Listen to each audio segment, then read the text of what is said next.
வணக்கம் நண்பர்களே. நம்பியூர்லேருந்து ஒரு 3 கிலோமீட்டர் டிஸ்டன்ஸில் பார்த்தீங்கன்னா, கெட்டிச்செவியூர் வழியாக வந்தோன்னா வெள்ளாளப்பாளையம்ங்க. 3 ஏக்கர் 30 சென்ட் பூமி நம்மளுக்கு சேல்ஸுக்கு வந்திருக்குங்க. மிகவும் குறைந்த விலையில் வந்திருக்குங்க. ஒரு ஏக்கர் விலையே பார்த்தீங்கன்னா 40 லட்சம் தான். மெயின் தார் ரோட்லேருந்து 2வது பூமிங்க. நல்ல செம்மண் பூமிங்க. இன்வெஸ்ட்மெண்ட்டுக்கு ஏற்ற இடங்க. ட்ரை எக்ரிங்க. 10 தென்னை மரம் இருக்குங்க உள்ள. மெயின் தார் ரோட்லேருந்தே 2வது பூமி தாங்க. சுற்றிலும் பார்த்திங்கன்னா ஃபென்சிங் போட்டிருக்குங்க.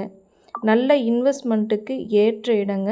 லோ பட்ஜெட்டில் பூமி பார்த்துட்ருக்கவங்களுக்கு இது ஏற்ற பூமிங்க. இது போல் லோ பட்ஜெட்டில் பூமி தேவைப்பட்டதுன்னா நம்ம ஸ்க்ரீனில் தெரிகிற நம்பருக்கு கான்டாக்ட் பண்ணுங்கள். மறக்காமல் சப்ஸ்கிரைப் பண்ணுங்கள். Thank you friends. தேங்க்யூ.